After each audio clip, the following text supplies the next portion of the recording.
नमस्कार दोस्तों। हम देख रहे थे हिंदी भाषा का उद्भव और विकास। और हिंदी भाषा के उद्भव और विकास में हमने देख लिया था हिंदी भाषा का कालक्रमानुसार वर्गीकरण। ठीक है जी। और हिंदी भाषा के कालक्रमानुसार वर्गीकरण के बाद हमने देख लिया था हिंदी की उपभाषाएं और बोलियां। और उसके बाद की बात करें तो हमने जो प्रमुख भाषाएं हैं जो जिससे हिंदी का विकास होता है, जैसे संस्कृत है, पाली, प्राकृत और अपभ्रंश इत्यादि जो भाषाएं हैं, उससे हिंदी का वर्तमान स्वरूप निर्धारित होता है। तो उनकी हम कुछ व्याकरणिक विशेषताएं देख रहे थे, उसमें रचित साहित्य देख रहे थे और उसके जो प्रमुख महत्वपूर्ण तथ्य हैं उनका हम अध्ययन कर रहे थे। तो अब तक हमने दो भाषाओं को देख लिया था, वैदिक संस्कृत और लौकिक संस्कृत। ठीक है जी। और आज का हमारा जो विषय है, आज हम देखेंगे पाली, प्राकृत और अपभ्रंश। और इसमें रचित व्याकरणिक विशेषताएं होंगी, ये जो इस भाषाओं में विशेषताएं भाषाओं में, और साहित्य जो इसमें रचा गया, और प्रमुख तथ्य हैं जो महत्वपूर्ण हैं और ये हमारे लिए जानने जरूरी हो जाते हैं। ठीक है जी। तो चलिए शुरू करते हैं हम आज के विषय की ओर आगे बढ़ते हुए। इनको मिटाता हूँ और पाली से हम शुरुआत करते हैं। ठीक है जी। अगर पाली भाषा को हम अन्य नामों से जानें कि पाली भाषा के अन्य क्या नाम हैं, अन्य नाम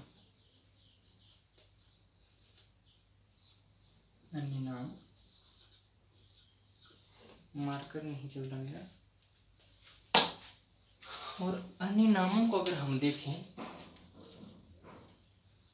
तो पाली को शिलालेखी प्राकृत भी कहा जाता है।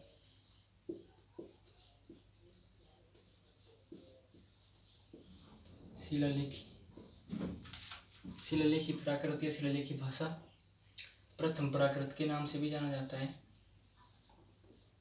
प्रथम प्राकृत। अब हम बात करें तो हमने देख लिया था प्रथम प्राकृत क्यों कहते हैं। अब शिलालेख की बात करें, जो पाली भाषा है उसका अधिकांश जो साहित्य है, जो अधिकांश साहित्य है जो शासक हुए, अगर इतिहास की दृष्टिपात करें तो पाली भाषा जो हमें अधिकांश शिलालेखों में मिलती है। जैसे जो पौराणिक राजा हुआ करते थे उस समय कागज स्याही का जो आविष्कार नहीं हुआ था, तो जो शासक हुआ करते थे वो शिलाओं पे, पत्थरों पे जो थे वो अपने गुणगान या कुछ भी अपने राज्य के बारे, अपने वंश के बारे में वो शिलालेखों पे उत्कीर्ण करते थे, जो हमें आज शिलालेखों पे मिलता है। और जो पाली है उसका साहित्य अधिकांश शिलालेखों में मिलता है, इसलिए इसको शिलालेखी प्राकृत के नाम से या शिलालेखी भाषा भी कहते हैं। और इसे प्राकृत, प्रथम प्राकृत के नाम से भी जाना जाता है। अगर इसकी शब्द की उत्पत्ति की बात करें तो पाली शब्द की उत्पत्ति कैसे होती है, तो हम देखते हैं कि पाली शब्द विद्वानों ने अपने अपने अनुसार इसको परिभाषित करने का प्रयास किया है और अपने अपने मतानुसार इसको जो वो इसकी जो शब्द की उत्पत्ति है उसको निर्धारित करने का प्रयास किया है कि किस शब्द से जो वो पाली की उत्पत्ति होती है, और विभिन्न विद्वानों के अपने अपने मत हैं। तो प्रमुख मतों को हम देख लेते हैं। एक मत की बात करें तो एक लोग कहते हैं, जो एक विद्वान हैं, वो कहते हैं कि पाली शब्द की उत्पत्ति पल्ली से हुई है, पल्ली से उत्पत्ति। अगर पल्ली की बात करें तो पल्ली कहते हैं ग्राम को, इसको कहते हैं ग्राम को। तो इस तरह पाली का मतलब क्या होगा, ग्राम की भाषा। ठीक है जी, ग्राम की भाषा पाली हो गई। ठीक है जी। अगर दूसरे मत की बात करें हम तो पाटलिपुत्र से कई विद्वान जो वो पाली की उत्पत्ति मानते हैं। हमने पिछली वीडियो में पढ़ा था कि मगध की राजधानी पाटलिपुत्र हुआ करती थी, पुत्र से उत्पत्ति। अगर पाटलिपुत्र से उत्पत्ति माने तो फिर तो मगध की राजधानी, मगध राज्य था ना, और उसकी जो राजधानी थी वो पाटलिपुत्र थी। जब मगध राज्य अस्तित्व में आया उस पर चंद्रगुप्त मौर्य ने शासन संभाला और मौर्य वंश की जब स्थापना हुई तो सबसे पहले जो मगध की राजधानी हुआ करती थी वो राजगिरी हुआ करती थी, और उसके बाद उन्होंने स्थानांतरित करके पाटलिपुत्र कर दी। और कई विद्वान जो पाटलिपुत्र से पाली की उत्पत्ति मानते हैं, और इस तरह से पाटलिपुत्र की जो भाषा है वो मतलब मगध की भाषा होगी, क्योंकि मगध राज्य था। ठीक है जी। और एक जो महत्वपूर्ण और कई विद्वानों द्वारा स्वीकृत भी है ये, कि जो पाली भाषा है, पाली भाषा बौद्ध धर्म की भाषा होने के कारण जिसमें जो बौद्ध साहित्य रचा गया है, पाली भाषा में रचित बौद्ध साहित्य की रक्षक या पालने वाली। ठीक है जी।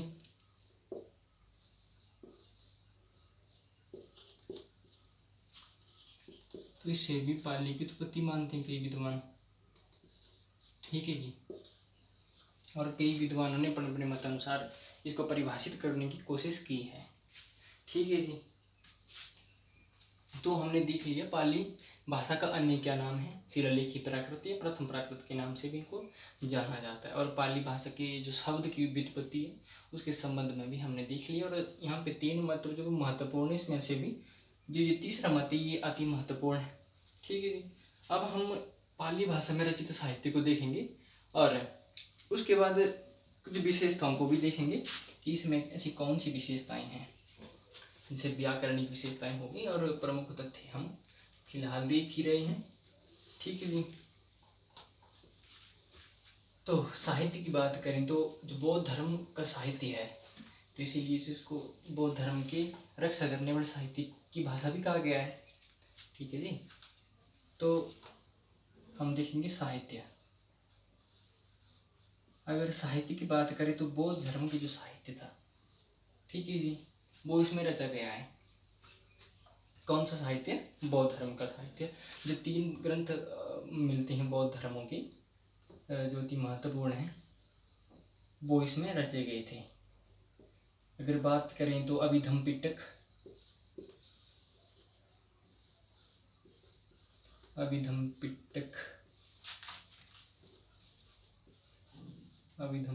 है, विनय पिटक है। ठीक है जी। विनय पिटक। ठीक है जी। ये अभिधम्म पिटक, विनय पिटक और विनय पिटक के बाद की बात करें तो सुत्त पिटक। ये 3 ग्रंथ जो है वो बौद्ध धर्म के अति महत्वपूर्ण ग्रंथ माने जाते हैं, और ये जो है वो पाली भाषा में रचित है। ठीक है जी।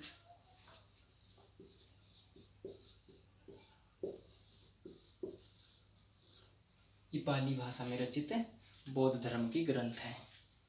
और कुछ और भी व्याकरणिक ग्रंथ थे, तो इनमें व्याकरणिक ग्रंथ में देखें हम तो सबसे पहले है कात्यायन व्याकरण। कात्यायन व्याकरण,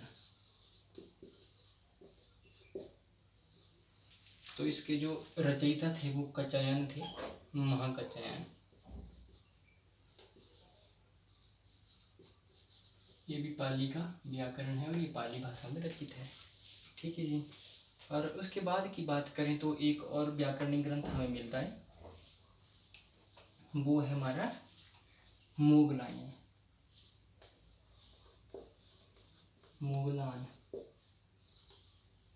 और मोगलान की बात करें तो मोगलान जी ने जो व्याकरण लिखा था वो था मोगलान व्याकरण। मोगलान व्याकरण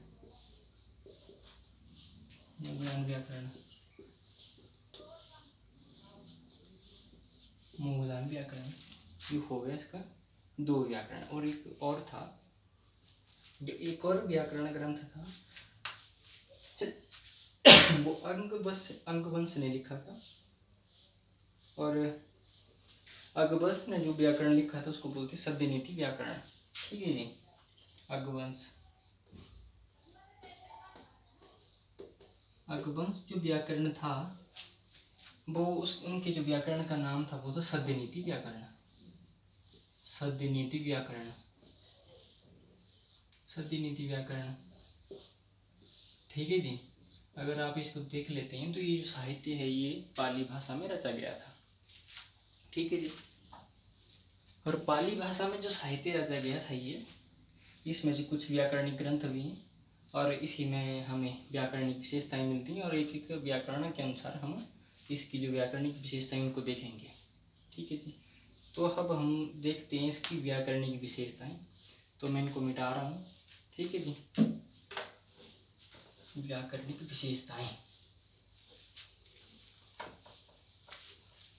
अब हम देखते हैं पाली की व्याकरणिक विशेषताएं जी।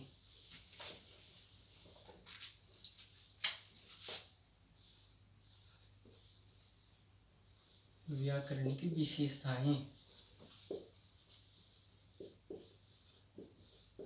अगर व्याकरणिक विशेषताओं की बात करें तो हम दो व्याकरणों के अनुसार व्याकरणिक विशेषताएं देखने का प्रयास करेंगे।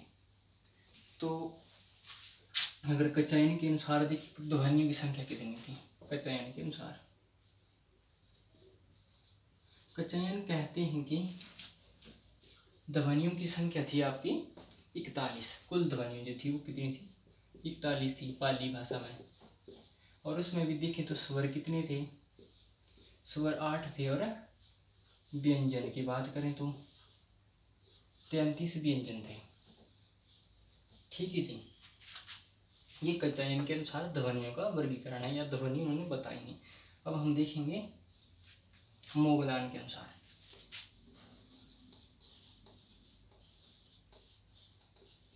मोगलान के अनुसार बात करें तो कुल ध्वनियां मोगलान मानते हैं 43। और स्वर की बात करें तो स्वर मानते हैं जी ये 10 और व्यंजन 33 मानते हैं। पाली भाषा के व्यंजन 33 और ये मानते हैं मोगलान के अनुसार ये ध्वनियां हो गई। ठीक है जी। और बात करें अब हम वचन की तो यहीं पे लिख लेते हैं वचन। तो वचन जो थे वो दो ही रहे थे। जैसे वैदिक संस्कृत और लौकिक संस्कृत में 3 वचन हुआ करते थे, तो पाली में 2 वचन रहे। और अगर लिंग की बात करें तो पाली में फिलहाल 3 ही लिंग प्रचलित थे, परंतु जो नपुंसक लिंग था उसका लोप हो रहा था। ठीक है जी।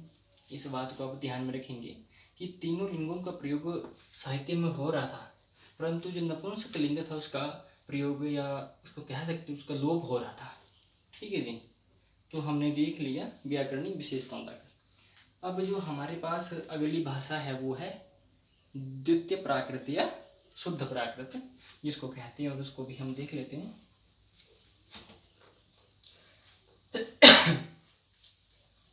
ठीक है जी।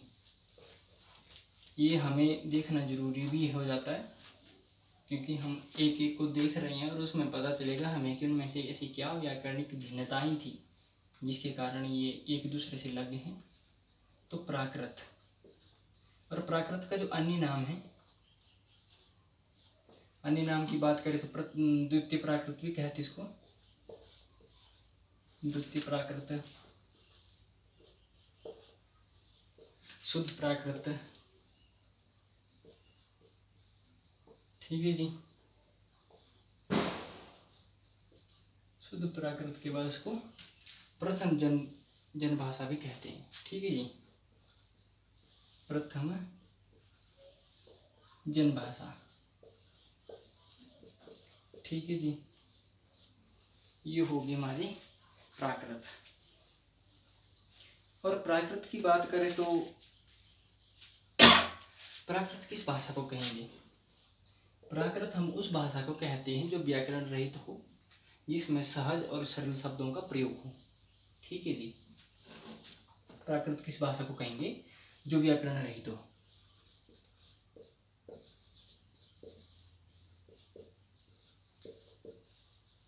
व्याकरण रहित हो, सरल और सहज, सरल सहज शब्दों का प्रयोग हो।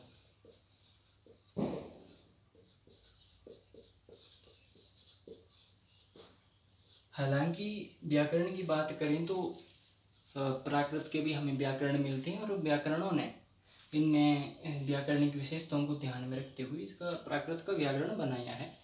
ठीक है जी, ये हम कहेंगे यहाँ पे। तो ये प्राकृत भाषा को कहते हैं, ये हमने देख लिया। ठीक है जी।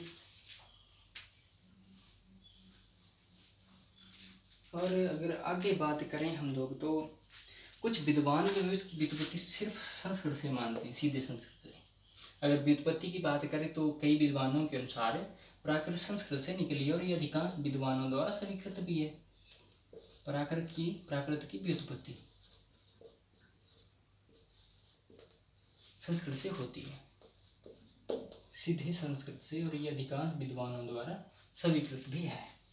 ठीक है जी, ये हमने देख लिया। अब हम इसमें रचित जो साहित्य है उसको देखेंगे, परंतु इससे पहले हमें ये मिटाना होगा जो हमने ये लिखा है। तो अब हम देखते हैं इसमें रचित साहित्य। तो साहित्य को अगर हम देखें तो प्राकृत में जो रचित साहित्य है,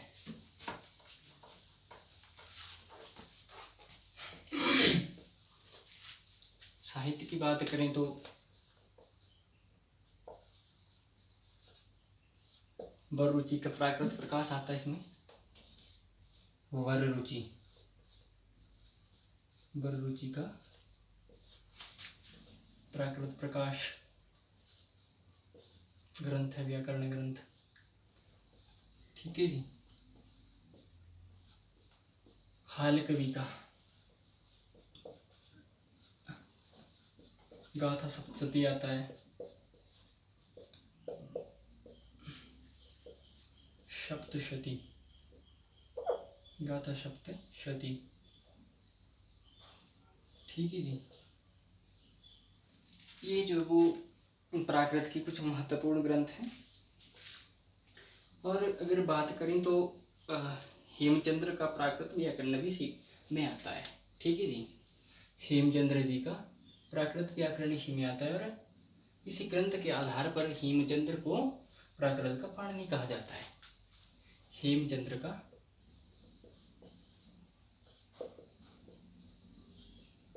प्राकृत व्याकरण है।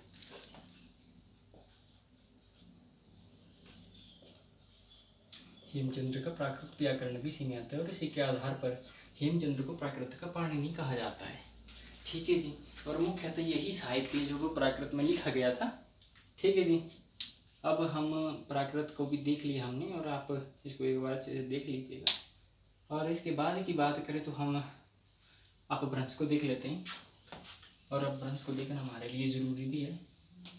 ठीक है जी, क्योंकि अपभ्रंश से ही आधुनिक हिंदी का जन्म होता है। तो अपभ्रंश को देखना हमारे लिए अति महत्वपूर्ण है। बात करें अपभ्रंश की,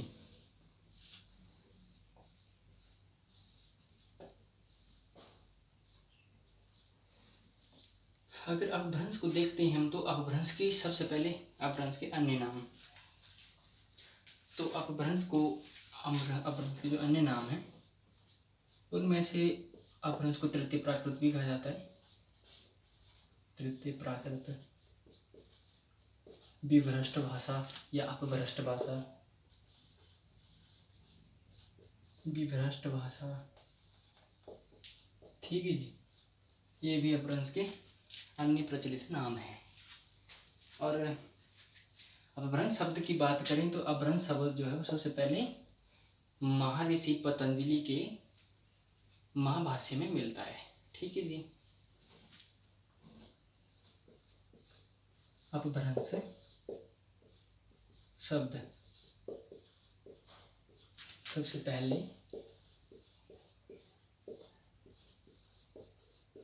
महर्षि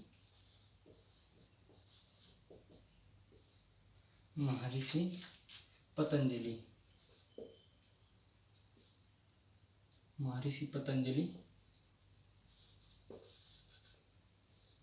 के महाभाष्य में मिलता है।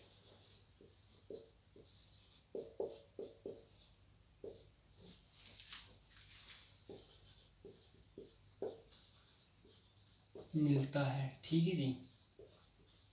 और इसके बाद की बात करें हम तो आचार्य रामचंद्र शुक्ल ने कहा है कि अपभ्रंश शब्द सबसे पहले पहले बलगी के राजा धारसेन द्वितीय के शिलालेख में मिलता है। ठीक है जी। आचार्य रामचंद्र शुक्ल की जो पुस्तक है हिंदी साहित्य का इतिहास, अगर उसमें आप देखेंगे तो आपको अपभ्रंश शब्द की शुक्ल जी के अनुसार मान्यता मिल जाएगी। ठीक है जी। यहाँ पे मैं उस शुक्ल जी का उदाहरण नहीं लिख रहा क्योंकि मैंने ये मुंह से बोल दिया है, और आप लिखना चाहो तो लिख सकते हैं। ठीक है जी। अब हम साहित्य की बात करेंगे तो अपभ्रंश में कौन सा साहित्य रचा गया। अगर साहित्य की बात करें तो आदिकाल का जितना भी जैन साहित्य है वो अपभ्रंश में आता है। आदिकालीन जैन साहित्य,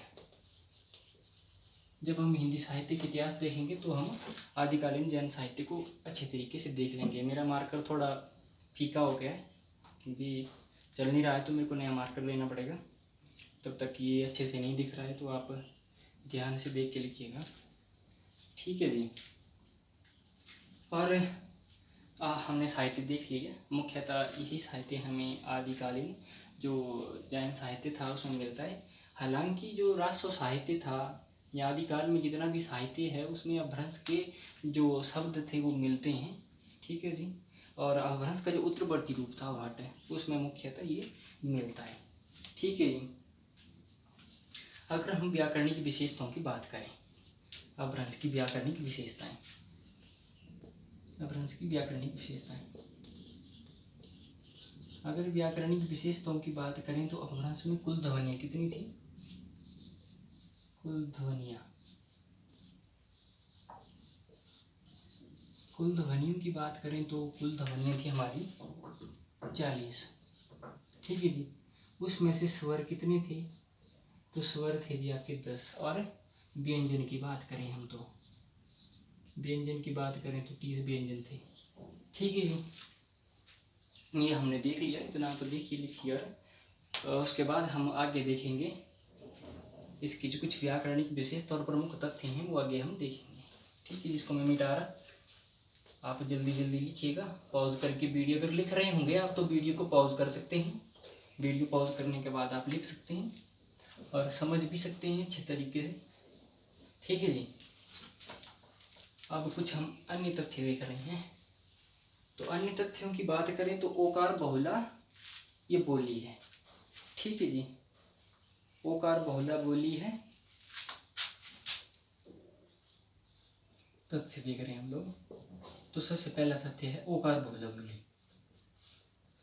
ओकार बहुला बोली। अब ये ओकार बहुला क्या है, जो अपभ्रंश के जो शब्द थे। ठीक है जी। जब शब्दांत होता है अपभ्रंश के जो शब्द थे उसका जो शब्दांत होता है, जैसे बहुला है। ठीक है। तो बहुला में अ है, ये आ गया हमारे सामने। तो इसी तरह अपभ्रंश में जो ओ मिलेगा। ठीक है। तो उसको हम ओकार बहुला बोली कहेंगे। जैसे खड़ी बोली है तो खड़ी बोली में अ मिलता है। जैसे बोला, ये खड़ी बोली का शब्द है। बहुला ये खड़ी बोली के शब्द है, तो इसमें आ गया। तो इसको हम बोलेंगे खड़ी बोली को आकार बहुला बोली। तो ओकार बहुला आपको समझ आ गया होगा। और अगर नहीं आया तो उसके बाद हम जब विस्तृत में इसको जानेंगे तो अच्छे तरीके से हम समझने की कोशिश करेंगे। ठीक है जी। अगर आगे की बात करें तो अपभ्रंश में 2 वचन बचे थे। 2 वचन।